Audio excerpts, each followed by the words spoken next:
Welcome. Today, we're going to explore a profound connection between the emotional development of our children and the deeper themes of spiritual growth and metaphysical awareness. It's a journey that begins in the earliest years and shapes the very core of who we become. Our core argument is this: the experiences children have learning to handle their emotions, especially challenging ones like fear, directly shape their emotional resilience and self-awareness as adults. It's in these moments that the foundation for a conscious, authentic life is laid. The key, as we'll see, lies in two simple yet powerful practices: verbalizing emotions and learning to simply sit with them. These aren't just psychological tools, they are spiritual practices and training. Let's first understand why verbalizing emotions is so crucial for a child's development. It's the first step in building emotional awareness. Verbalizing allows children to identify and articulate what they are feeling. Instead of just having a confusing internal sensation, they can say, "I'm scared," or "I feel frustrated." This ability is a core component of emotional intelligence. It's the foundation upon which all other emotional skills are built. It helps them distinguish between different emotional states. Is it fear or is it anxiety? Is it excitement or is it nervousness? Giving feelings names brings clarity. This process creates a vital bridge between the emotional, reactive part of the brain, the limbic system, and the rational, thinking part, the prefrontal cortex. It allows the thinking brain to engage with the feeling brain.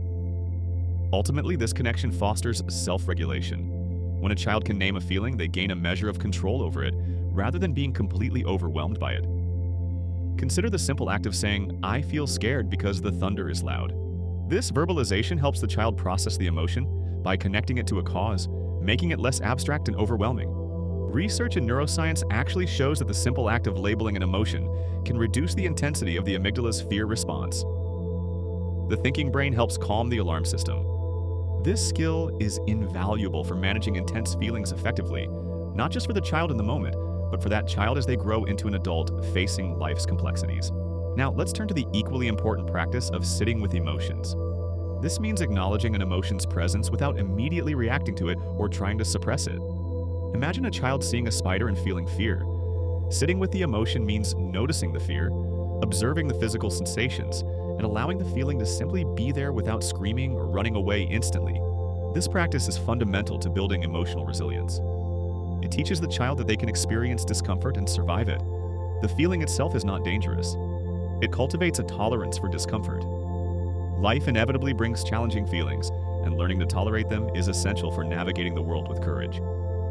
This tolerance allows us to face challenges head-on without being paralyzed by fear, anxiety, or distress. We learn that we are bigger than our temporary feelings. This practice aligns beautifully with mindfulness principles and many spiritual traditions, including Star.nathia, which emphasize authentic living and harmony with universal truths. It's about accepting what is, internally and externally. The way children learn to verbalize and sit with their emotions has a direct and significant impact on their emotional intelligence as adults. It's a formative period for lifelong skills. Children who develop these capacities tend to have higher emotional intelligence later in life. They are better equipped to understand themselves and others. Higher emotional intelligence encompasses crucial skills like empathy, effective self-regulation, and strong social competence. These are cornerstones of successful relationships and personal well-being. This leads to better relationships, improved stress management, and more thoughtful decision-making throughout adulthood. Emotional intelligence is a predictor of life success and happiness. Conversely, children who are taught to suppress, ignore, or be ashamed of their emotions often struggle with emotional regulation later in life. The feelings don't disappear, they manifest in other ways. This can lead to issues like chronic anxiety, avoidance behaviors, or sudden emotional outbursts. Unprocessed emotions become burdens carried into adulthood. Let's revisit the spider example to illustrate how this skill carries forward. The child learns to reframe the fear. They acknowledge the reality. "I see the spider, and it scares me." This is verbalizing and sitting with the initial feeling. Then they make a conscious decision. "It's just a spider, it's small, and it can't hurt me here." They decide the fear will not control their actions. This skill of acknowledging fear, assessing reality, and consciously choosing a response is exactly what adults need to face bigger fears in life. Public speaking, career changes, difficult conversations, or stepping into the unknown. Fear, when examined closely, is deeply insightful, especially from a spiritual perspective. It often reveals itself as an illusion. Fear frequently arises not from present reality, but from the mind's projection of potential future threats. It's a story we tell ourselves about what might happen. The fear of a small, harmless spider is often rooted in imagination. Stories we've heard, its appearance, the unknown of its movement. The mind creates the danger.